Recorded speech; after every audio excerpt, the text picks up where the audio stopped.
Chapter 26, Part 1. Ilsa did not look as if she wanted excuses made for her when, 2 days later, she walked unannounced into Emily's room. She looked rosy, audacious, triumphant. Emily stared at her. "Well, I suppose the earthquake is over. What is left standing?" "Ilsa, how could you?" Ilsa pulled a notebook out of her handbag and pretended to consult it. "I wrote down a list of the things you'd say. That was the first one. You've said it. The next is, aren't you ashamed of yourself? I'm not, you know," added Ilsa impudently. "I know you're not. That's why I don't ask it." "I'm not ashamed, and I'm not sorry. I'm only a little bit sorry that I'm not sorry. And I'm shamelessly happy. But I suppose I spoiled the party. No doubt the old meows are having the time of their lives. They've got their craws full for once." "How do you suppose Teddy is feeling?" asked Emily sternly. "Is he feeling any worse than Dean did? There's an old proverb about glass houses." Emily crimsoned. "I know I used Dean badly, but I didn't. Jilt him at the altar. True. But I didn't think about Teddy at all when I heard Aunt Ida say Perry was killed. I was quite mad. My one thought was to see Perry once before he died. I had to. And I found when I got there that, as Mark Twain said, the report of his death was greatly exaggerated. He wasn't even badly hurt, was sitting up in bed, his face all bruised and bandaged, looking like the devil. Want to hear what happened, Emily?" Ilsa dropped on the floor at Emily's feet and looked coaxingly up into Emily's face. "Honey, what's the use of disapproving a thing that was foreordained? That won't alter anything. I got a glimpse of Aunt Laura in the sitting room as I sneaked upstairs. She was looking like something that had been left out overnight. But you have a streak in you that isn't Murray. You should understand. Don't waste your sympathy on Teddy. He doesn't love me. I've always known it. It's only his conceit that will suffer. Here, give him his sapphire for me, will you?" Ilsa saw something in Emily's face she didn't like. "It can go to join Dean's emerald." "Teddy left for Montreal the day after the wedding that wasn't," finished Ilsa. "Did you see him, Emily?" "No." "Well, if he'd go and shoot big game in Africa for a while, he'd get over it very quickly. Emily, I'm going to marry Perry next year. It's all settled. I fell on his neck and kissed him as soon as I saw him. I let go my train, and it streamed magnificently over the floor. I knew the nurse thought I had just got out of Dr. Percy's private asylum, but I turned her out of the room, and I told Perry I loved him, and that I would never, never marry Teddy Kent, no matter what happened. And then he asked me if I'd marry him, or I told him he must marry me, or neither of us asked, we just understood. I honestly don't remember which, and I don't care. Emily, if I were dead and Perry came and looked at me, I'd live again. Of course, I know he's always been after you, but he's going to love me as he never loved you. We were made for each other." "Perry was never really in love with me," said Emily. "He liked me tremendously, that was all. He didn't know the difference, then." She looked down into Ilsa's radiant face, and all her old love for this perverse, adorable friend rushed to eyes and lips. Dearest, I hope you'll be happy, always. How blessedly Victorian that sounds, said Ilse contentedly. Oh, I can be quiet now, Emily. For weeks, I've been afraid that if I let myself be quiet for a moment, I'd bolt.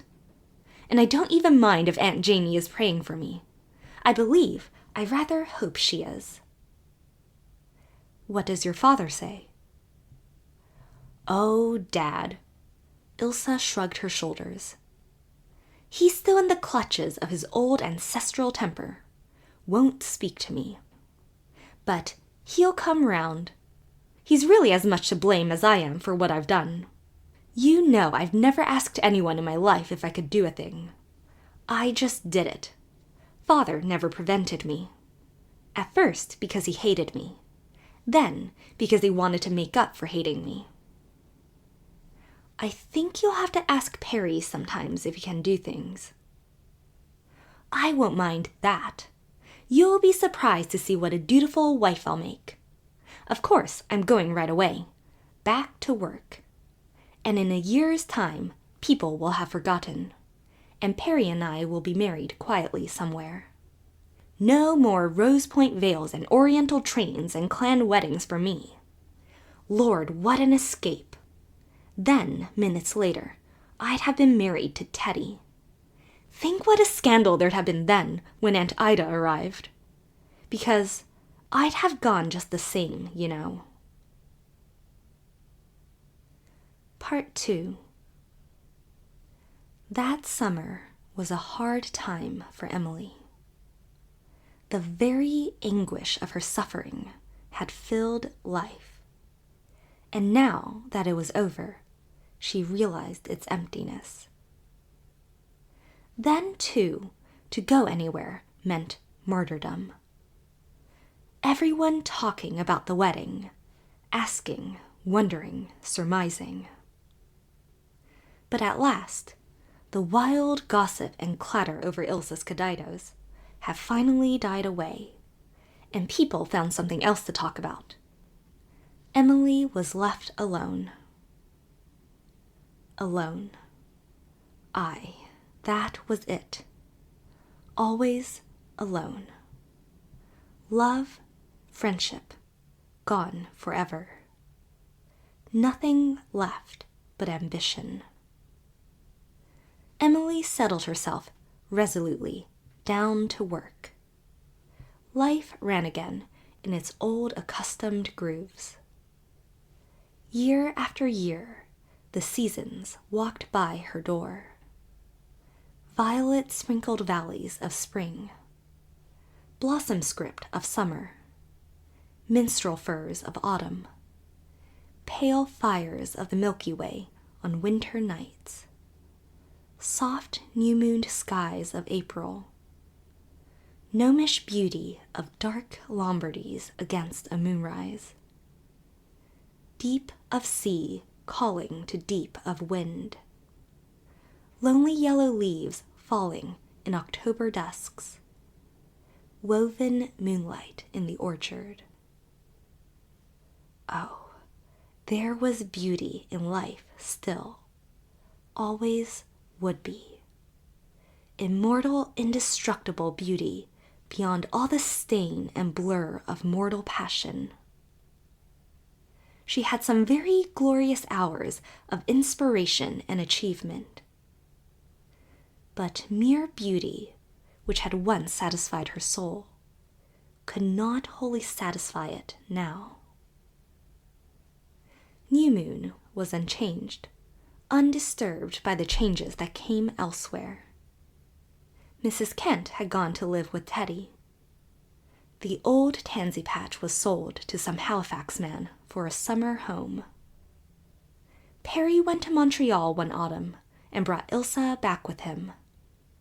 They were living happily in Charlottetown, where Emily often visited them, astutely evading the matrimonial traps Ilse was always setting for her. It was becoming an accepted thing in the clan that Emily would not marry. "Another old maid at New Moon," as Uncle Wallace said gracefully. "And to think of all the men she might have had," said Aunt Elizabeth bitterly. "Mr. Wallace, Aylmer Vincent, Andrew." "But if she didn't love them," faltered Aunt Laura. "Laura, you need not be indelicate." Old Kelly, who still went his rounds, and will till the crack of doom, declared Ilsa, had quite given up teasing Emily about getting married, though he occasionally made regretful cryptic allusions to toad ointment. There was none of his significant nods and winks. Instead, he always gravely asked her what book she did be working on now, and drove off, shaking his spiky gray head. "What do the men be thinking of anyway? Get up, my nag, get up." Some men were still thinking of Emily, it appeared. Andrew, now a brisk young widower, would have come at the beck of a finger Emily never lifted. Graham Mitchell of Shrewsbury unmistakably had intentions. Emily wouldn't have him because he had a slight cast in one eye. At least, that was what the Murrays supposed. They could think of no other reason for her refusal of so good a match. Shrewsbury people declared that he figured in her next novel, and that she had only been leading him on to get material.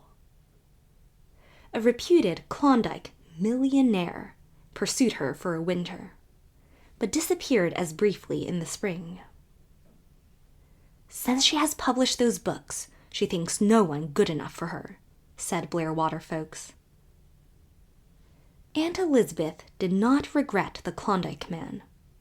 He was only a Dairy Pond Butterworth to begin with, and what were the Butterworths? Aunt Elizabeth always contrived to give the impression that Butterworths did not exist. They might imagine they did, but the Murrays knew better. But she did not see why Emily could not take Moresby, of the firm of Moresby and Parker, Charlottetown. Emily's explanation that Mr. Moresby could never live down the fact that he had once had his picture in the papers as a Perkins food baby struck Aunt Elizabeth as very inadequate. But Aunt Elizabeth at last admitted that she could not understand the younger generation. Part 3. Of Teddy, Emily never heard, save from occasional items in newspapers which represented him as advancing steadily in his career. He was beginning to have an international reputation as a portrait painter. The old days of magazine illustrations were gone, and Emily was never now confronted with her own face, or her own smile, or her own eyes, looking out at her from some casual page. One winter, Mrs. Kent died. Before her death, she sent Emily a brief note, the only word Emily had ever had from her. "I am dying. When I am dead, Emily, tell Teddy about the letter. I've tried to tell him, but I couldn't. I couldn't tell my son I had done that. Tell him for me." Emily smiled sadly as she put the letter away. It was too late to tell Teddy. He had long since ceased to care for her. And she would love him forever.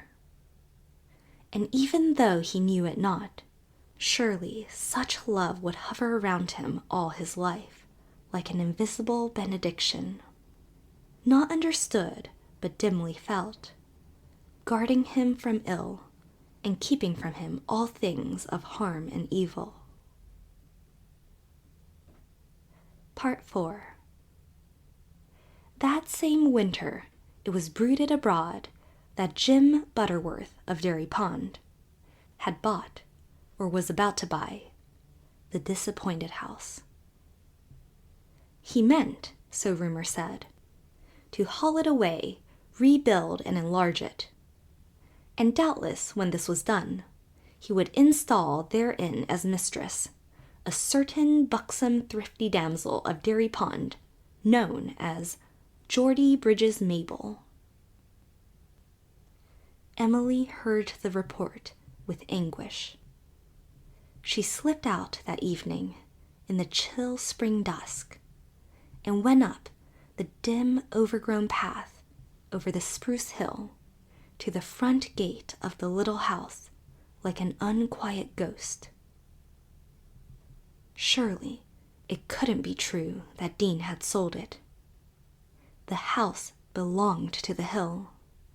One couldn't imagine the hill without it. Once, Emily had got Aunt Laura to see about bringing her own belongings from it. All but the gazing ball. She could not bear to see that. It must be still hanging there, reflecting in its silver gloom by the dim light that fell through the slits of the shutters. The living room, just as it was when she and Dean had parted. Rumor said Dean had taken nothing from it. All he had put in it was still there. The little house must be very cold. It was so long since there was a fire in it. How neglected, how lonely, how heartbroken it looked. No light in the window. Grass growing thickly over the paths. Rank weeds crowding around the long unopened door. Emily stretched out her arms as if she wanted to put them around the house. Daff rubbed against her ankles and purred pleadingly. He did not like damp, chilly prowls. The fireside at New Moon was better for a pussy, not so young as he once was. Emily lifted the old cat and set him on the crumbling gatepost. "Daff," she said, "there is an old fireplace in that house, with the ashes of a dead fire in it. A fireplace where pussies should bask and children dream. And that will never happen now, Daff. For Mabel Geordie doesn't like open fireplaces, dirty, dusty things. A Quebec heater is so much warmer and more economical. Don't you wish, or do you, Daff, that you and I had been born sensible creatures, alive to the superior advantages of Quebec heaters?